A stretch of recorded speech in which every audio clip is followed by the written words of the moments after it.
بسم اللہ الرحمن الرحیم۔ السلام علیکم۔ ہندوستان کے راجاؤں، مہاراجاؤں اور نوابوں کے بڑے ہی عجیب و غریب شوق اور مشاغل تھے۔ ان میں سے کچھ تو قابل بیان ہیں اور بہت سے ناقابل بیان۔ ان والیہ نے ریاست کا انجام بہت دردناک ہوا۔ عصر حاضر میں ان کی وہ شان و شوکت اور مشاغل اب صرف تاریخ کا حصہ ہیں، مگر ان کے معمولات اتنے سطحی تھے کہ لوگ اب صرف ان کا مذاق اڑاتے ہیں۔ جوناگڑھ کا شمار متحدہ ہندوستان کی ان ریاستوں میں ہوتا ہے جس کے نواب نے تقسیم ہند کے وقت پاکستان کے ساتھ ریاست کے الحاق کا فیصلہ کیا تھا۔ جوناگڑھ کے نواب محبت خان جی مسلمان تھے، جبکہ ریاست کی 80% آبادی غیر مسلموں پر مشتمل تھی، لیکن انہیں ریاستی امور میں قطعی دلچسپی نہیں تھی، بلکہ وہ اپنا بیشتر وقت کتوں کے ساتھ گزارنا پسند فرماتے تھے۔ ریاست کا تمام انتظام اور حکومتی امور وزیر اعظم کے حوالے ہوتے تھے، جسے دیوان کے لقب سے بھی پکارا جاتا تھا۔ ریاست کے آخری وزیر اعظم محترمہ بینظیر بھٹو کے دادا سر شاہنواز بھٹو تھے۔ کبھی کبھی نواب صاحب باغ میں نظر آ جایا کرتے تھے۔ وہ کھلی کار میں خود ڈرائیور کے ساتھ اگلی سیٹ پر بیٹھے ہوتے اور پچھلی سیٹ کتوں کے حوالے ہوتی۔ کار دھیمی رفتار سے چلتی رہتی اور کتے زبان نکالے ہوا خوری کے مزے لیتے رہتے۔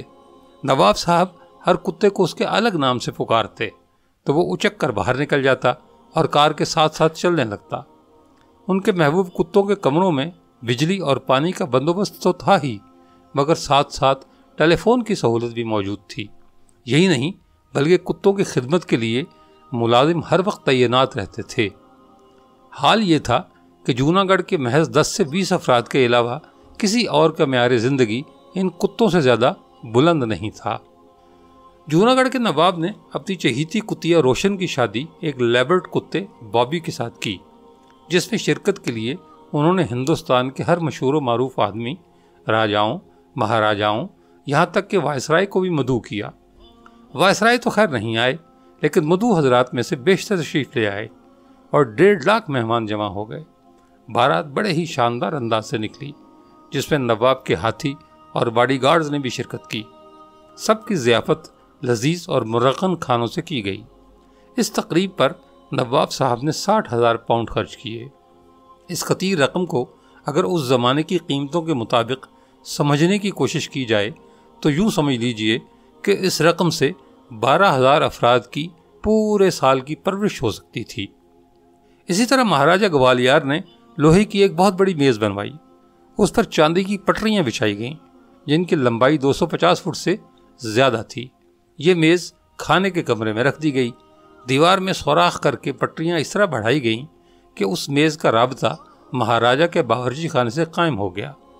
اس کے بعد ایک کنٹرول پینل بنایا گیا، جس میں نہ جانے کتنے سوئچ، الارم، سگنل اور لیور لگے تھے۔ یہ پینل میز پر فٹ کر دیا گیا۔ مہاراجہ کے مہمان میز کے چاروں طرف بیٹھتے اور مہاراجہ خود کنٹرول پینل کو قابو کرتے۔ وہ سوئچ دباتے، لیور اٹھاتے، گراتے اور نہ جانے کیا کھٹر پٹر کرتے۔ چاندی کی پٹریوں پر ٹرین دوڑتی، رکتی، سرکتی اور بھاگتی رہتی تھی۔ وہ ٹرین باورچی خانے میں جاتی تھی، جہاں ملازم چپاتی، ترکاری اور دوسرے کھانے ٹرین کے کھلے ڈبوں میں رکھ دیتے تھے۔ مال سے لدی ہوئی ٹرین کھانے کے کمرے میں آتی تھی۔ مہاراجہ کو یہ اختیار حاصل تھا کہ وہ جس مہمان کے سامنے چاہتے ٹرین کو روک دیتے اور وہ اپنی پسند کی چیزیں نکال لیتا۔ اسی طرح وہ جسے بھوکا رکھنا چاہتے تو کنٹرول کے مخصوص بٹن دبا دیتے، تو مال سے لدی ہوئی ٹرین بیچارے مہمان کے سامنے سے بغیر رکے سرسراتی ہوئی آگے نکل جاتی تھی۔ ایک رات مہاراجہ نے وائسرائے اور اس کے اہل خانہ کو کھانے پر مدعو کیا تو کنٹرول پینل میں شارٹ سرکٹ ہو گیا۔ مال سے لدی ہوئی گاڑی باورچی خانے سے تیر کی طرح آئی اور طوفانی رفتار سے میز کا چکر کاٹنے لگی اور رکنے کا نام ہی نہیں لیتی تھی۔ کھلے ڈبوں سے سبزی، دال، گھی، تیل، اچار اچھل اچھل کر مہمانوں کے کپڑوں پر گرنے لگا۔ مہمان توبہ توبہ کرنے لگے۔ کہتے ہیں کہ ریل کی تاریخ میں اس قسم کا حادثہ پہلے کبھی نہیں ہوا تھا۔ یہ بات بہت دلچسپ ہے کہ عیش اور نفس پرستی کے علاوہ مذہب سے گہری وابستگی بھی راجاؤں کی ایک اہم خصوصیت تھی۔ بنارس کے مہاراجا کا معمول یہ تھا کہ صبح کے وقت اس کی پہلی نظر گو ماتا پر پڑنی چاہیے۔ ہر صبح ان کی خوابگاہ کی کھڑکی پر ایک گائے کھڑی کر دی جاتی، نوکر اسے کوچتے، وہ رمباتی، اس سے مہاراجا کی آنکھ کھل جاتی اور پہلی نظر گائے پر پڑتی۔ ایک بار مہاراجا بنارس اپنے دوست نواب رامپور کے مہمان ہوئے۔ وہاں انہیں دوسری منزل پر ٹھہرایا گیا۔ اب اتنی اونچائی پر ان کی خوابگاہ کی کھڑکی پر گائے کیسے پہنچائی جائے؟ آخر خاص طور پر صرف اسی مقصد کے لیے نواب رامپور نے بلا تاخیر کرین خرید لی۔ جب کرین سے گائے کو اوپر اٹھایا جاتا تو ہوائی سفر کی عادی نہ ہونے کی وجہ سے گائے رمبانا شروع کر دیتی اور کسی نوکر کو کوچنے کی ضرورت نہ پڑتی، اور مہاراجا بنارس کی آنکھ کھل جاتی اور پہلی نظر گائے پر پڑنے کا معمول پورا ہو جاتا۔ نواب آف جوناگڑھ اپنی ریاست پر ہندوستان کے قبضے کے بعد پاکستان آ گئے، لیکن یہاں اس خاندان کا انجام بہت دردناک تھا۔ پاکستان آ کر بھی نواب جوناگڑھ کا مستقل مشغلہ اپنے کتوں کی فوج میں مشغول رہنا تھا جو وہ جوناگڑھ سے اپنے ساتھ لائے تھے۔ ان میں سے زیادہ تر بازاری کتے تھے۔ یہ کتے ہر صبح ہز ہائینس کے سامنے باقاعدہ پریڈ کرتے اور اکثر ان پالتو جانوروں کی شادی کی تقریبات منعقد کی جاتی جس میں ان کو دلہا دلہن کے مخصوص لباس پہنائے جاتے، موسیقی کی محفل جمتی اور حاضرین دربار خراج تحسین پیش کرتے۔ نواب صاحب اپنے محبوب بازاری کتوں اور 3 جوناگڑھی بیویوں کے درمیان گھرے رہتے۔ ان کی بڑی بیگم یعنی ماں صاحب سے ہمیشہ اختلاف رہا، جنہیں الگ گھر میں علیحدہ کر دیا گیا تھا۔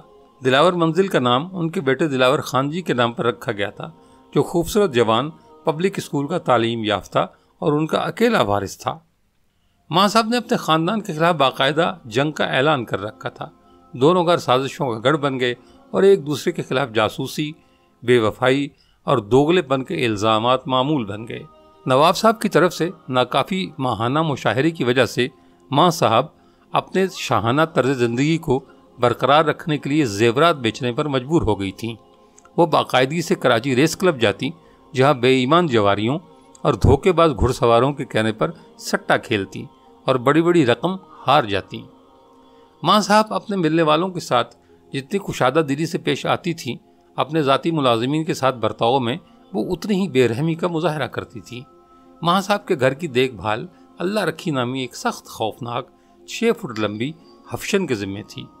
ملازمین کی چھوٹی موٹی کوتاہیوں پر ماں صاحب کو آنے والا غصہ اس لمبی عورت کے ذریعے اتارا جاتا جو ان غریب ملازم عورتوں کو اذیت دیتی رہتی۔ 29 جنوری 1952 کو دلاور منزل کے ملازمین سے ایک عورت بانو فوت ہو گئی۔ پوسٹ مارٹم سے یہ بات سامنے آئی کہ اس کی موت بری طرح مار پیٹ سے واقع ہوئی ہے۔ اگلے دن ماں صاحب قتل کے جرم میں بغیر ضمانت گرفتار کر لی گئیں اور انہیں کراچی جیل لے جایا گیا۔ اللہ رکھی نے ماں صاحب کے خلاف گواہی دے دی کہ دوپہر کے وقت ماں صاحب کو پتہ چلا کہ بانو نے ان کے باتھ روم میں پیشاب کیا ہے۔ ماں صاحب کو سخت غصہ آیا، لیکن انہیں ریس میں جانا تھا اور دیر ہو رہی تھی، لہذا انہوں نے بانو کو چند تھپڑ مارے اور اللہ رکھی کو حکم دے گئیں کہ وہ اسے مارے اور اس کے مخصوص حصوں میں مرچیں بھر دے تاکہ باقی سب ملازمین بھی سبق سیکھ لیں۔ خوفناک اللہ رکھی نے ماں صاحب کی خواہش سے بڑھ کر ان کے حکم کی تعمیل کی، اور جب ماں صاحب ریس دوڑ سے واپس لوٹیں تو بند کمرے سے بانو کے کراہنے کی آوازیں آ رہی تھیں جہاں اسے قید رکھا گیا تھا۔ کسی کی جرت نہیں تھی کہ اس غریب کی مدد کرتا۔ جلد ہی اس کی دردناک چیخیں بھی دم توڑ گئیں۔ بالآخر جب دروازہ کھولا گیا تو بانو مر چکی تھی۔ بانو کو خاموشی سے دفن کر دینے کی کوشش کی گئی، لیکن دلاور منزل میں سبھی سازشی اور مخبر تھے۔ مقامی پولیس کو بانو کو دی گئی اذیت اور بعد ازاں اس کی موت کی اطلاع دے دی گئی۔ ماں صاحب یعنی سینئر بیگم آف جوناگڑھ، گھوڑ دوڑ کی باقاعدہ شوقین، سوسائٹی کی مشہور شخصیت اور نواب جوناگڑھ کی بیوی، جنہوں نے اپنا دارالحکومت چھوڑنے سے پہلے ریاست کو پاکستان میں ضم کرنے کا کارنامہ انجام دیا تھا، جیل بھیج دی گئیں اور ان پر بانو کے قتل کی فرد جرم عائد کی گئی۔ ماں صاحب نے 10 ماہ جیل میں گزارے اور رہا ہو کر بڑے فاتحانہ انداز سے دلاور منزل واپس آ گئیں، لیکن سابقہ تمطراق اور اسراف قصہ ماضی بن چکا تھا اور زیادہ تر زیورات بک چکے تھے۔ کراچی میں ان کے باقی ماندہ سال غربت اور مایوسی میں گزرے۔ یہ ایک دلچسپ اور رنگا رنگ شخصیت کا افسوسناک انجام تھا۔ آج کا واقعہ اتنا ہی۔ اگلے واقعے کے ساتھ پھر ملاقات ہوگی۔ اللہ حافظ.